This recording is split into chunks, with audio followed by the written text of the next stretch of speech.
Hello everyone, in today's lecture we are going to see equation reducible to homogeneous form. Last lecture में हमने देखा था कि homogeneous equation को हम कैसे सॉल्व करते हैं। अभी यहाँ पे लिखा है equation reducible to homogeneous form, मतलब हमारे पास एक नॉन होमोजेनियस इक्वेशन होगा, हम उसको रिड्यूस करेंगे होमोजेनियस में और फिर उसको क्या करेंगे, सॉल्व करेंगे। ठीक है, तो अभी इक्वेशन को देखते हैं। फर्स्ट इसमें भी दो केसेस आते हैं।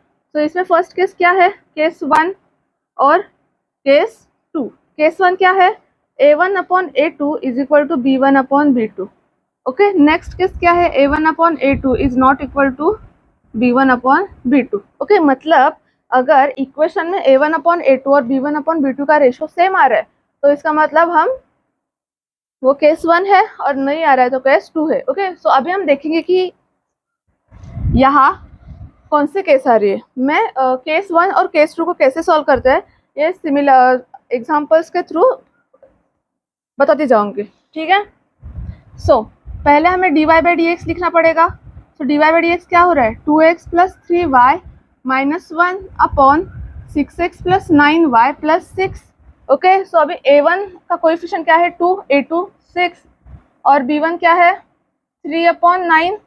a1/a2 क्या हो रहा है, 2 1 = 2, 2 3 = 6, 3 1 = 3, 3 3 = 9। ये दोनों इक्वल आ रहे हैं, मतलब ये केस 1 आ रही है। तो जब केस 1 रहेगी तो हम उसे कैसे सॉल्व करेंगे, तो ये देखते हैं हम लोग। ठीक है, तो अभी यहाँ पे देखा जाए तो 6x + 9y, यहाँ से 3 कॉमन आ रहा है, तो पहले 3 को हम कॉमन निकालते हैं। एज इट इज़ जो ऊपर की टर्म है उसे रखते हैं। सो यहाँ से जब 3 कॉमन आ जाएगा, 3 2 = 6, 3 3 = 9 + 6। ओके, तो अभी आप बोलेगी इस 6 में से भी 3 कॉमन आ रहा था, सो इस 6 में से हमने 3 को क्यों नहीं कॉमन निकाला। तो हमें 2x + 3y की टर्म्स को पुट करना है, मतलब हम पुट करेंगे 2x + 3y को। ओके, एक वेरिएबल दिया मैंने भी, तो मुझे 2x + 3y को पुट करना था, इसलिए मैंने सिर्फ 2x + 3y टर्म से ही 3 को बाहर निकाला। ओके, सो यहाँ पे हम डिफ्रेंशिएट करेंगे with respect to x। Okay, जब हम डिफ्रेंशिएट करेंगे विथ रिस्पेक्ट टू x, ये क्या बन जाएगा, 2x को डिफ्रेंशिएट करेंगे तो 1 आ जाएगा, प्लस 3 अगर y को डिफ्रेंशिएट करेंगे with respect to x, dy/dx is equal to dv/dx। तो अभी हमें dy/dx की टर्म चाहिए, तो dy/dx is equal to, sorry ये 3 dy/dx है, इज इक्वल टू dv/dx। ये 2 वहाँ पे चला जाएगा तो -2 बन जाएगा, और ये 3 है सो ये डिवाइड हो जाएगा, तो 1/3। ठीक है, सो अभी हमारे पास dy/dx की टर्म्स आ गई है, और यहाँ पे dy/dx is equal to 2x + 3y - 1/3 × 2x + 3y + 6। तो हम 2x + 3y is equal to v यहाँ पे पुट करेंगे। ओके, सो मैं थोड़ा इस इक्वेशन में 2x + 3y is equal to v put देती हूँ, तो क्या बन जाएगा, देखिए v - 1 × 3v + 6। ओके, सो अगर हमने इसको b दिया और इसको a दिया, तो from a and b equation हम क्या कंक्लूड कर सकते हैं, दिस इक्वल टू दिस।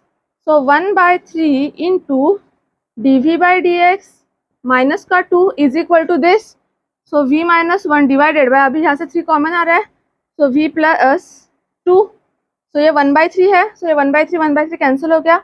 सो हमारे पास क्या बचा, सिर्फ dv/dx माइनस का 2 is equal to v - 1 v + 2। अभी इस 2 को हम यहाँ पे शिफ्ट कर देंगे, तो क्या बन जाएगा हमारा, dv/dx is equal to v - 1/v + 2 + 2।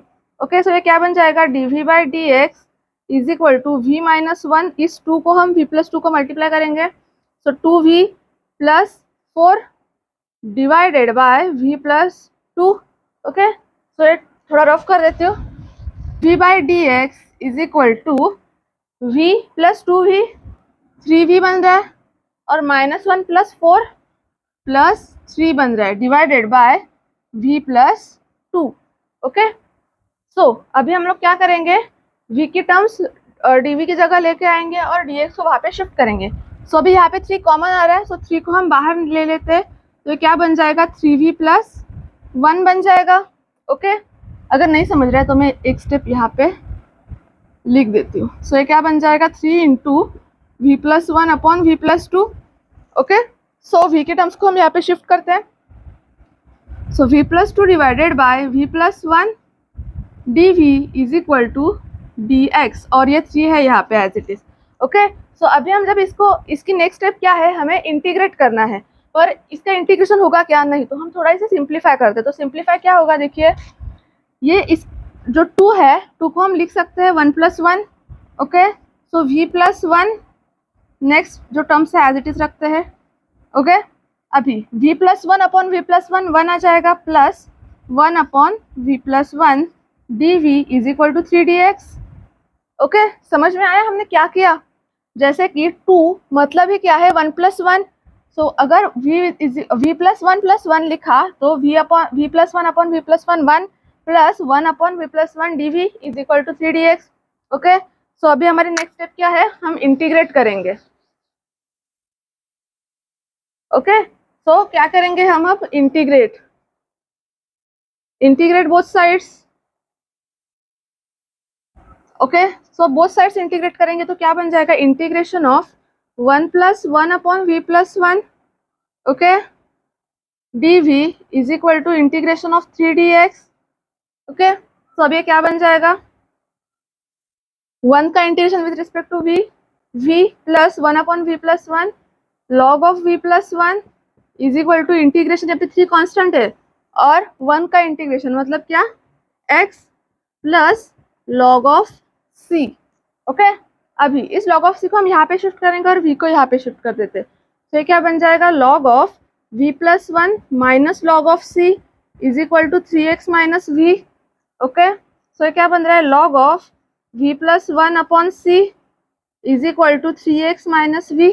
Okay, ये a log of a minus log of b, तो क्या हो जाएगा, a upon b log of, अब log कैंसिल करेंगे तो क्या बच जाएगा, v + 1 upon c is equal to e⁻³ minus v। log को हटा देंगे बोथ साइड्स। ओके, सो ये क्या बन जाएगा, v + 1 is equal to e⁻³ minus v। Okay, थोड़ा रफ कर देती हूँ, इज इक्वल टू इस c को यहाँ पे मल्टीप्लाई कर देंगे, तो c into e⁻³ minus v। सो अभी हम v की जो वैल्यू थी वो रीसब्स्टिट्यूट कर देंगे। v की वैल्यू हमने क्या ले ली थी, 2x + 3y ले ली थी, तो हम v को अगेन रीसब्स्टिट्यूट कर देते हैं, तो क्या बन जाएगा, 2x + 3y + 1 is equal to c into e⁻³ minus 2x + 3y। Okay, so c into 3x minus 2y minus n multiply होगी तो माइनस ऑफ 3y, ये 2x + 3y + 1 as it is. Next step क्या हो जाएगी, c e⁻x 3x, sorry ये x है ना, 3x minus 2x x minus of 3y, so 2x + 3y + 1 as it is रहेंगे। तो ये हमारा क्या आ गया, जनरल सॉल्यूशन। मतलब हमने एक नॉन होमोजेनियस इक्वेशन को कैसे होमोजेनियस फॉर्म में रिड्यूस किया और उसका सॉल्यूशन निकाला, ये हमने इस लेक्चर में देखा। Okay, equation reducible to homogeneous form. So I hope you understand all this. If you have any doubt or any query, please comment below.